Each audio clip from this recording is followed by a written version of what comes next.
Right, so I want to really focus on talking a bit more about our mind and the three different sections: the human mind, the mammalian mind, and the reptilian mind that we have, and the way they affect our decision making and stuff. So I'm going to put this picture up here right now for you to look at. And it is with the language and ideas and concepts and artistic visions from the human brain and the feelings and emotions from the mammal brain and the instinct, dominance, and survival from the reptilian brain. Now, these are all parts of they're all evolutionary parts of our brain that are from evolutionary traits. We've evolved to have these in us. Evolved from reptilians in the beginning, I guess. I'm pretty sure that's how it goes. And our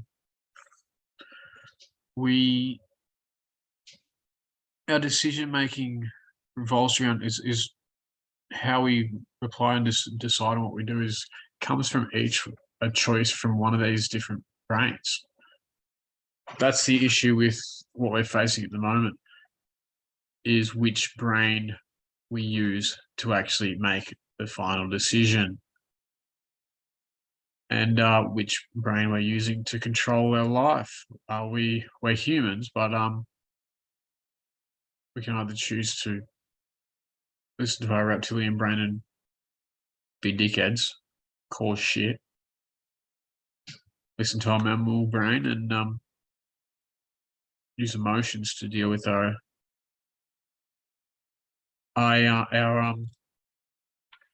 actions, or the human brain. Now,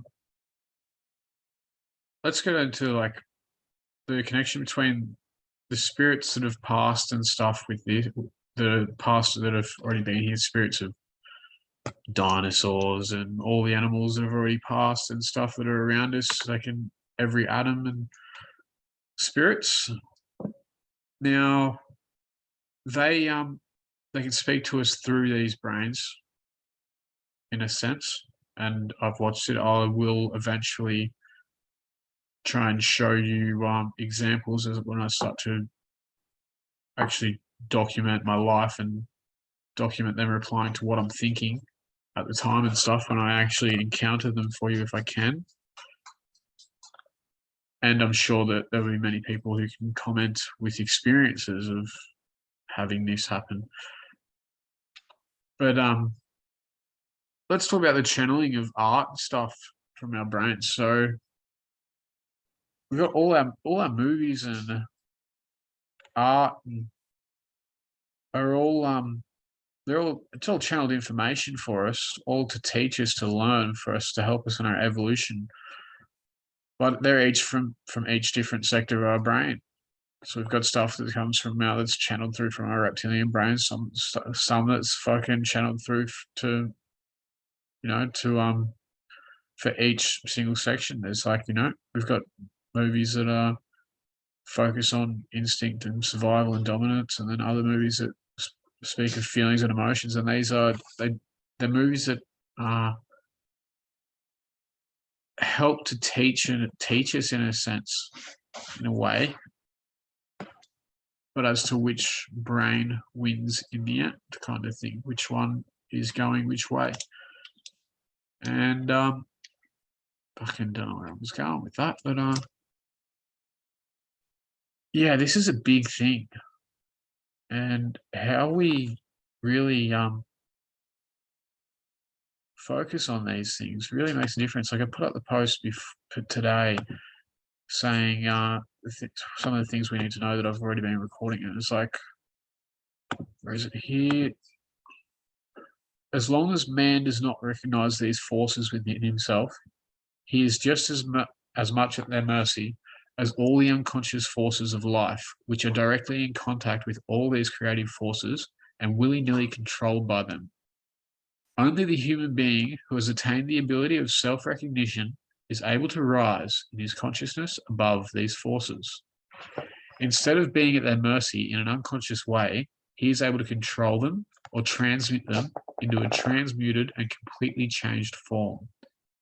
When man is able to transmute the creative forces within himself, he is able to transmute the forces operating within his destiny, thus controlling his own fate.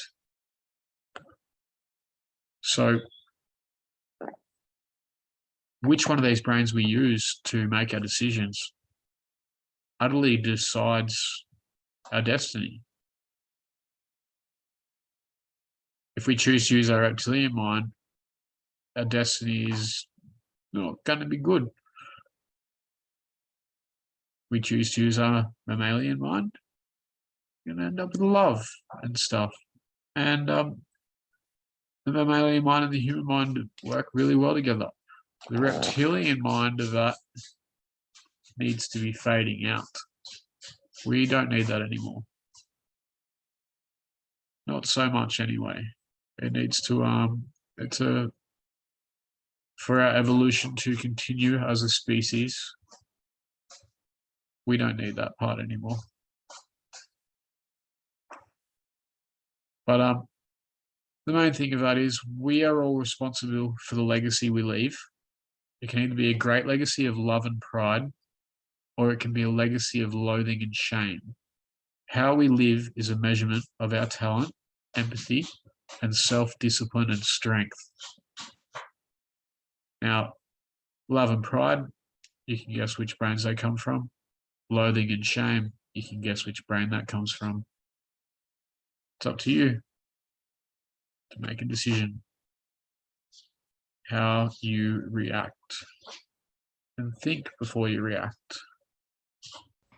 Now, how you can do that is by following the 7 rules of life we have here. Think less, frown less, talk less, judge less, watch less, complain less, and fear less. Feel more, smile more, listen more, accept more, do more, appreciate more, and love more. The more you do work on that side of the things, and the less you do on the other side of things, the better your life will be. I guarantee you that. Now you can, for some of you that still aren't ready to listen to what I've got to say, I'm trying to, slow this down and come across as sanely as possible in a more stomachable way for you all, for those who aren't ready, and hopefully I can get the message across more easily. And you might start to understand that, hey, maybe this guy is actually understanding a lot more.